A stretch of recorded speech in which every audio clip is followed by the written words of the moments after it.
합니다. 아멘. 한번 옆 사람에게 얘기해주시거나 이번 주에도 좋은 일들이 일어납니다.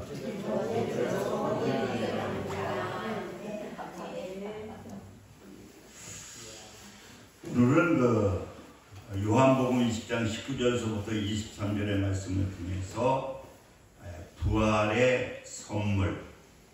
그래서 우리가 이 선물은 성경에 보게 되면은 카리스라고 하거든요. 카리스. 카리스는 뭐냐고 하면은 은혜라고 하는 게 선물이거든요. 그러니까 하나님께서 우리를 하나님의 자녀 삼으신 것이 뭐냐? 이게 바로 우리의 능력, 우리의 무슨 열심이 아니라 하나님의 선물이거든요.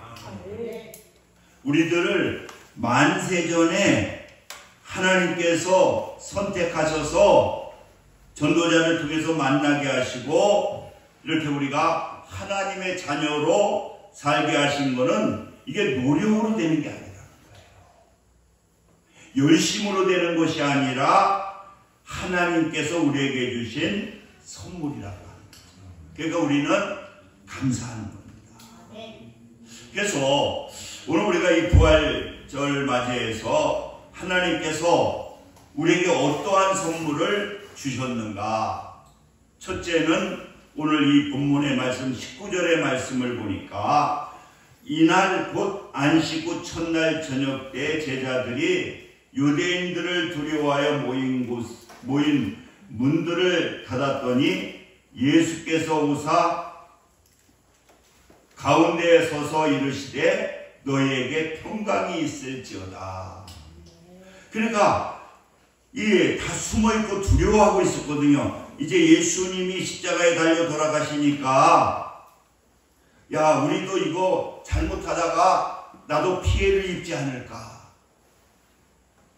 그래가지고 다 문을 닫고 두려워하고 있었는데 부활하신 예수님이 어떤 일이 거기에 그냥 들어오신 거예요.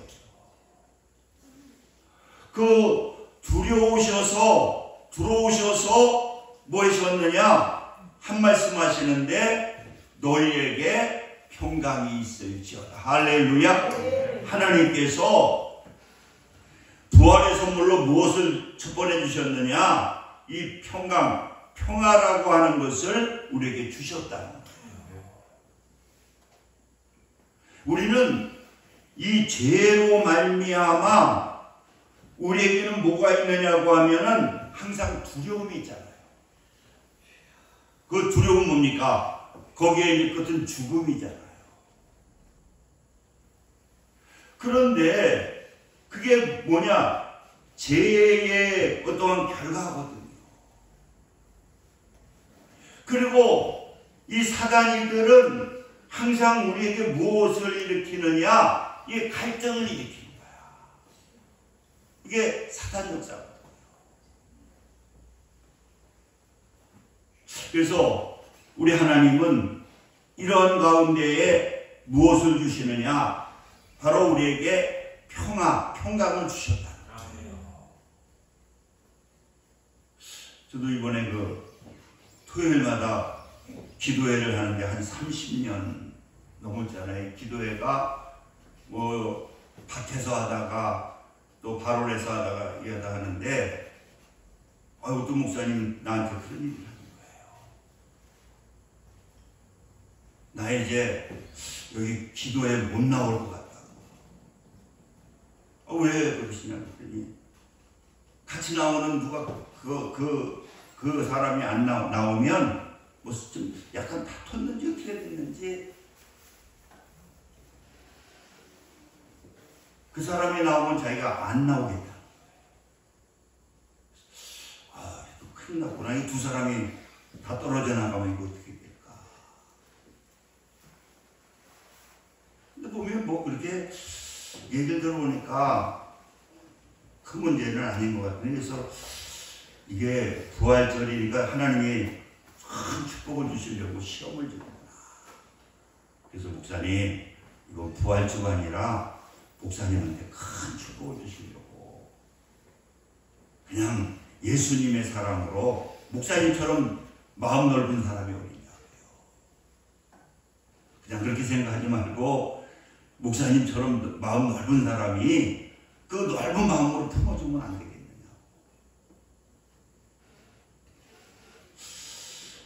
근데 뭐 아무튼 이번 일주일이 숙제인데 아무튼 이렇게 사단이들은 이 갈등을 일으키게 하는, 그런데 하나님은 우리에게 무엇을 주셨느냐? 이 평강, 마음의 평강. 그 마음의 평강이 있을 때에 우리에게 나타나게 되는 것이 뭡니까? 그게 기쁨이라는 거예요. 여러분, 마음이 편하지 아니한데 무슨 즐거운 일이 있겠습니까?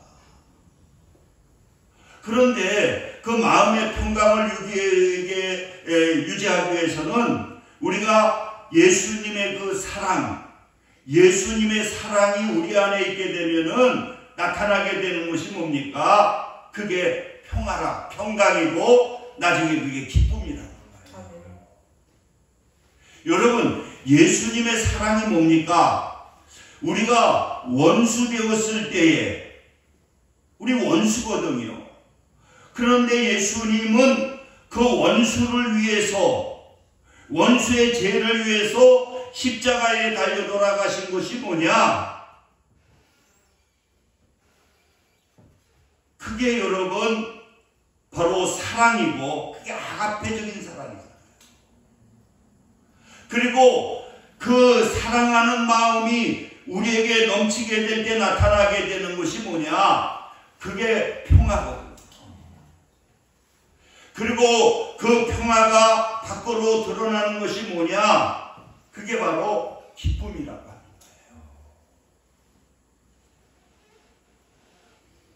우리 요한복음 14장 27절 한번, 그 앞이니까 한번 보실래요? 요한복음 14장 27절.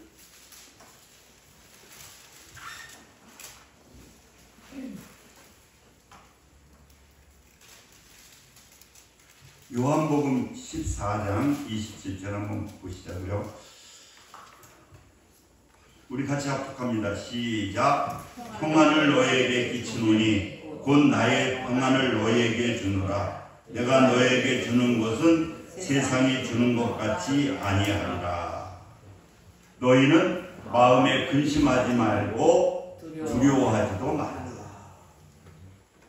부활의 주님이 우리에게 주시는 것은 뭐냐고 하면은요, 이 평강이라는 거예요. 할렐루야. 네. 여러분들도 주님의 사랑을 받으셔서, 주님의 은혜를 받으셔서 마음에 평화가 넘치시기를 주님의 이름으로 축원을 드립니다. 네. 평화가 넘쳐야 된다는 거예요. 그래서 고린도 후서 5장 18절에 모든 것이 하나님께로 났으며 그가 그리스도로 말미암아 우리를 자기와 화목하게 하시고 또 우리에게 화목하게 하는 직분을 주셨으니. 그러니까 여러분, 하나님께서는 우리가 화목하게 하시고 십자가를 통해서 화목하게 하시고 우리에게 주신 직분이 뭐냐? 우리는 화목하게 하는 직분을 주셨다는 거예요. 그러니까 우리가 직분은 뭐냐? 어떻게 하면 화목하게 할까? 그런데 그 화목하게 하기 위해서는 내가 죽어야, 내가 희생을 해야 이 화목이라고 하는 것이 나오게 되고, 그리고 그 직분을 감당할 수 있다는 거예요. 할렐루야. 네. 그래서 상 중에서 제일 큰 상이 무슨 상이라고 그랬죠? 노벨 평화상. 노벨 평화상은 어떤 사람한테 주느냐? 화목하는 일을 하게 할 때, 중재자로서 이걸 화목하게 하는 일에 앞장서게 되고 그 희생을 해서 그것을 앞장서게 할 때에 이 하나님 그 상을 주는 거예요.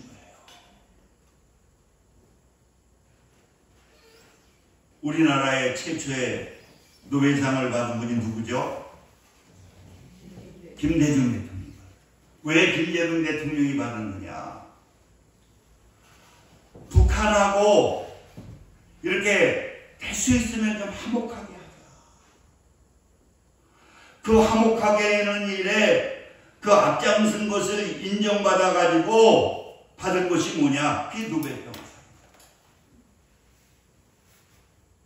이렇게 여러분, 하나님께서 우리에게 여러분 평강을 주시는 것을 여러분들 믿으시기 바랍니다. 할렐루야. 그러니까 원수질 거 별로 없더라고요. 우리가 살아야 뭐 내가 그랬어요. 얼마나 사신다고, 뭐 얼마나 사신다고 뭐 그렇게 원수질 거 있느냐. 조금 내가 용서해주고 좀 마음을 내가 좀 넓히면 되는 거 아니냐. 또 예수님은 우리가 죄인 되었을 때에, 죄인인데도 뭐 용서를 빈 것도 아닌데도 우리 죄를 위해서 십자가에 돌아가시고 우리에게 내가 이렇게 화목했으니까 너희도 화목하게 하는 일을 해라. 그래서 로마서 14장 17절에 보니까 하나님의 나라는 먹는 것과 마시는 것이 아니요 오직 성령 안에서 의와 평강과 희락이라. 이 하나님의 나라는 어떤 거냐? 바로 평강이라는 거예요. 그러니까 우리 예수님 안에, 예수님이 우리 안에 계시게 될 때, 부활하신 주님이 계시게 될 때에 우리에게 나타나게 되는 것이 뭡니까? 평강이라는 거예요. 그래서 이 평강을 하기 위해서 뭐라고요? 내가 죽으면 된다는 거예요. 내 고집, 아집, 내 자존심, 이런 거 십자가에 죽여버리게 될 때에 우리에게 나타나게 되는 것이 뭐냐? 그게 마음의 평안한 거예요. 그래서 하나님이 이것을 선물로 주셨습니다. 할렐루야. 여러분들은 찬스 메이커가 되어야 되는데 뭐 해야 되느냐? 평화를 주시는 사람이 되시기를 주님의 이름으로 축원을 드립니다. 근데 임순례 집사님 너무 무서워. 오목사는 그거 하고 있냐고 그럴까봐. 저도 가끔 싸우거든요. 자존심 때문에. 근데 보니까 지나고 보면 그 별거 아니거든요. 요새는 많이 안 싸우는데 옛날에는 집사람하고 많이 싸워. 그러니까 내가 가만히 보니까 그게 자존심이야. 그리고 젊었었겠죠. 예? 싸울 때는 젊으셨죠. 네, 젊어가지고 젊었을 때 싸웠는데 자존심이고 뭐 내가 진실한 것 같아서 그런데 나중에 보니까 아무것도 아니더라고요. 여러분들 하나님께서 주신 게 뭐라고요? 화목케 하는 직분을 우리에게 주셨다. 할렐루야. 네. 우리는 화목케 하는 일을 해야 됩니다. 네. 그리고 두 번째로는 무엇을 주셨느냐 보니까 사명을 선물로 주셨다. 우리 21절 한번 보시기 바랍니다. 21절 20장으로 넘어가서 21절 시작. 예수께서 또 평강이 있을지어다. 아버지께서 나를 보내신 것 같이 뭐라고요? 나도 너희를 보내노라. 이게 뭐냐? 사명을 우리에게 주신 거예요. 직분을 주신 거예요. 그러니까 예수님께서 이 세상에 그 사명을 가지고 이 땅에 태어나시고 부활하신 주님께서 우리에게 뭘 주셨느냐? 바로 이 사명, 하나님의 자녀로서의 권세를 가지고 하나님의 자녀의 삶을 살라고 하는 사명을 우리에게 주셨다. 우리의 사명은 뭐냐? 하나님의 주님의 자녀로서 주님의 삶을 사는 것이 우리의 사명이라는 거예요. 그러니까 우리가 이렇게 복음서에 보면 항상 이분들이 은혜를 체험한 분들이 뭐냐? 나는 예수 그리스도의 종이다. 나는 사도다. 나는 사명을 받았다. 우리도 하나님의 자녀로서 우리에게 하나님의 자녀의 권위를 가지고 사는 것이 뭐냐? 이게 하나님의 일이고 이게 우리의 사명이다. 할렐루야. 그러니까 우리는 하나님의 자녀로서 하나님의 자녀의 일을 가지고 사는 것이 그의 사명이라는 거예요. 우리 하나님의 자녀들은 나는 하나님의 자녀라고 하는 자부심을 가지고 우리가 교회에서 열심히 봉사하시고 세상에 나가서도 나는 하나님의 자녀의 권위를 가지고 삽니다. 할렐루야. 그 권위를 가지고 살 때에 그때 마음속에 막 기쁨이 넘칩니다. 제가 옛날에 그랬잖아요. 얼마 전에 얘기했나? 어느 큰 식당에 자주 뭐 공부하느냐고 점심은 저녁은 꼭 그 집에 밥을 먹으러 갔거든요. 근데 거기는 한 5명 정도의 젊은 애들이 있더라고요.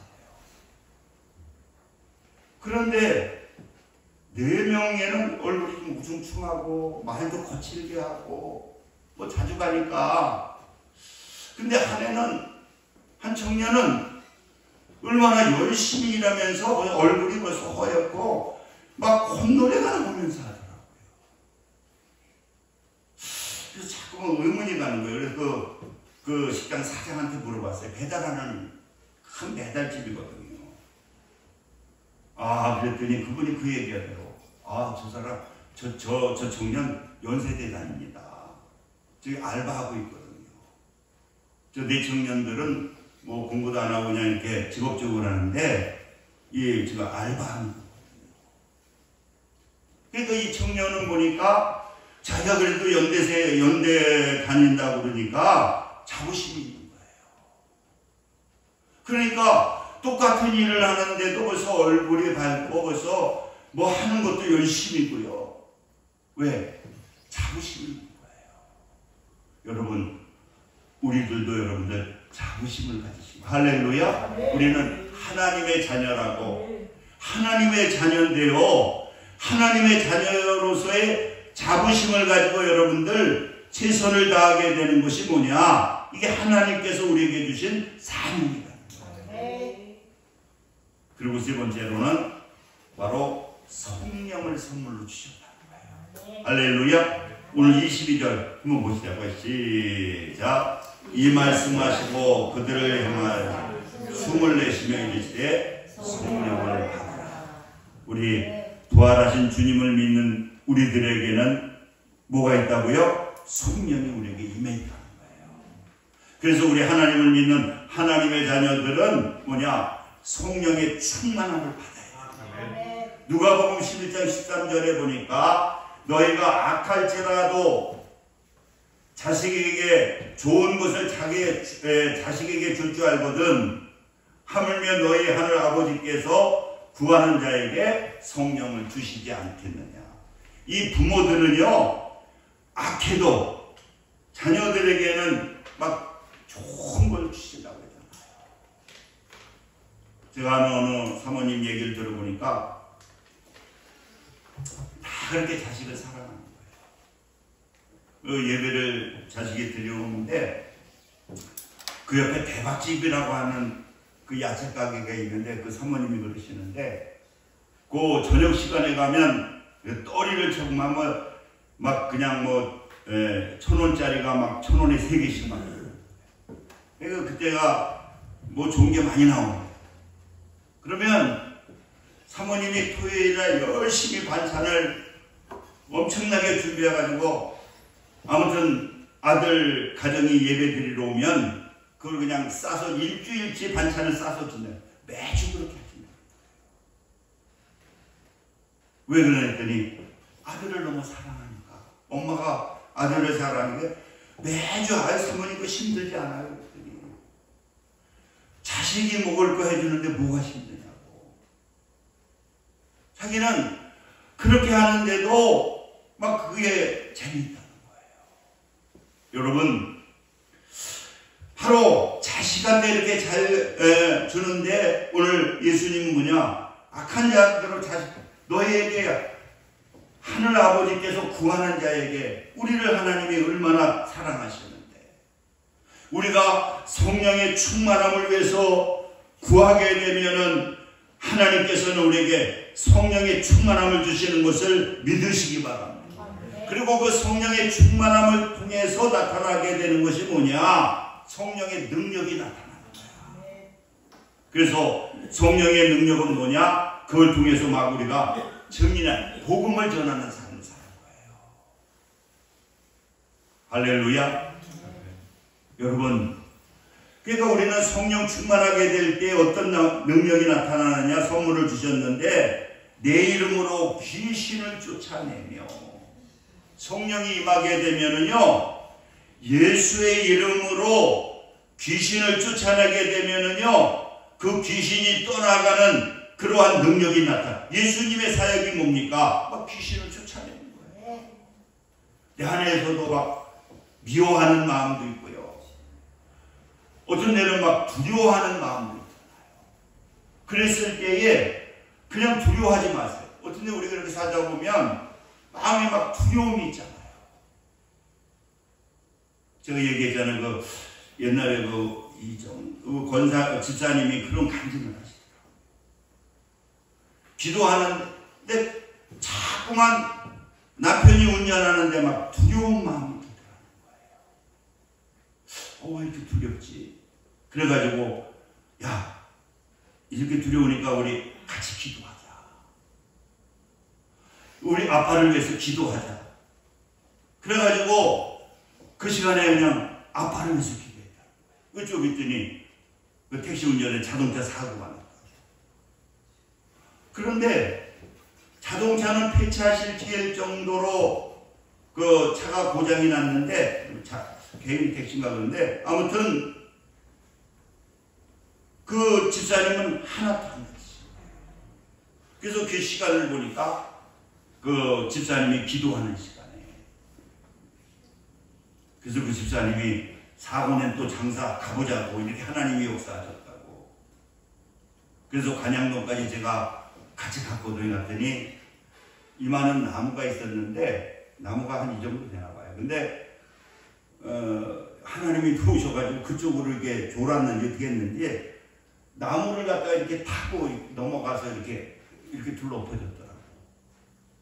그러니까 그 나무가 없었으면 아마 대형 사고가 났을 텐데, 나무가 스프링 역할을 해가지고 산은 완전히 폐차가 됐는데, 그 집사님은 머리털 하나까지 상하지 않았어요. 또 보험 들어서 차가 나오는데, 그러면서 하는 얘기가 뭐냐? 기도하니까 하나님께서 지켜주셨다.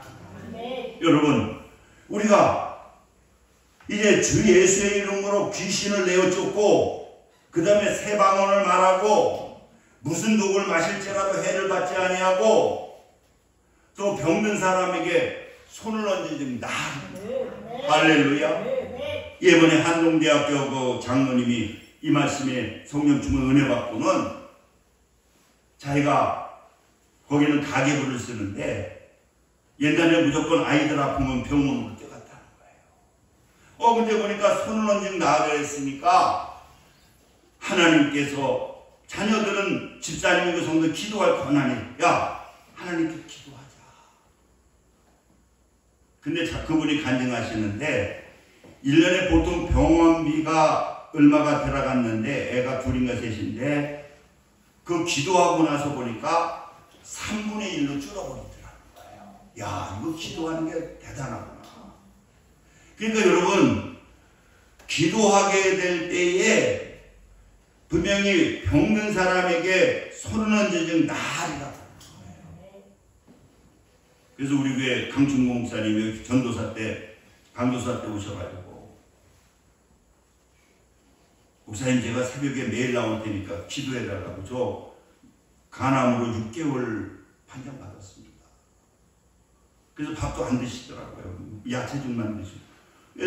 그래가지고 어떻게 신학교에 가냐 그랬더니 자기가 서원했다가 교대를 들어가는 바람에.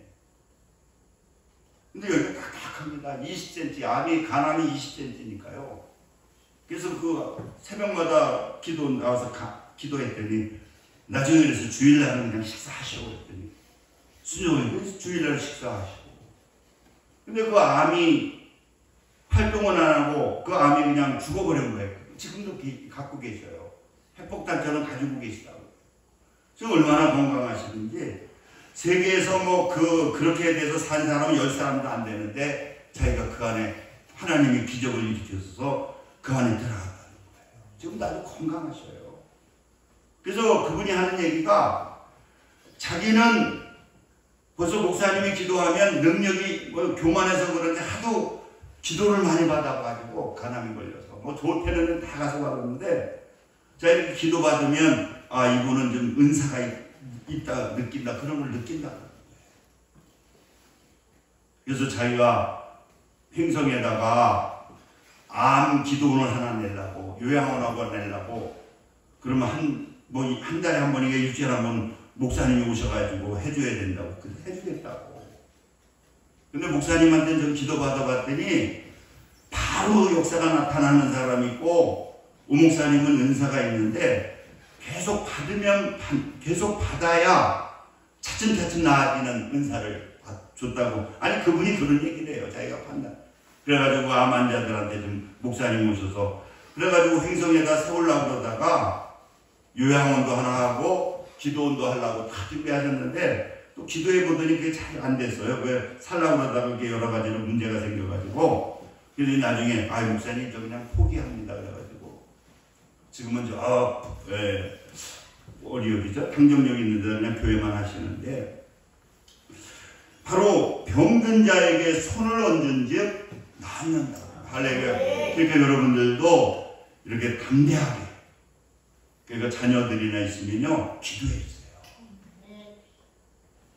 우리 조카 딸도 7년이 됐는데 임신이 안 된다고 약을 사냐고 양약 다 안 된다고 5년인가요? 그래서 올 때마다 한문 열어달라고 기도했거든요. 그랬더니 얼마 후에 임신이 돼가지고 지금 애가 엄청 컸거든요. 그래서 유정열 목사도 자기 딸 30대 중반에 결혼하고 5년인가 7년 됐는데 목사님도 한번 그 딸한테 기도해보라.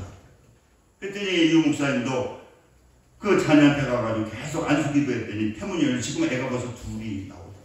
여러분 우리가 병든 자에게 손을 얹은 적 나으려 그랬으니까 믿음을 가지고 기도하시면 하나님께서 치료해 주시는 놀라운 하나님의 역사가 나타나게 됩니다. 그래서 아프실 때 내 허리에다 내 배에다 손을 얹으시고 아픈 부위에 놓고 기도하시고 병원에 가면요 치료도 잘 돼요. 우리 기도합니다. 이 시간 한번 통성으로 기도할 때 여러분들 마음에 손이 있으면 가슴에다 얹고 아픈 사람은 아픈 부위에다 손 얹고 한번 이번에 기도하게 될 때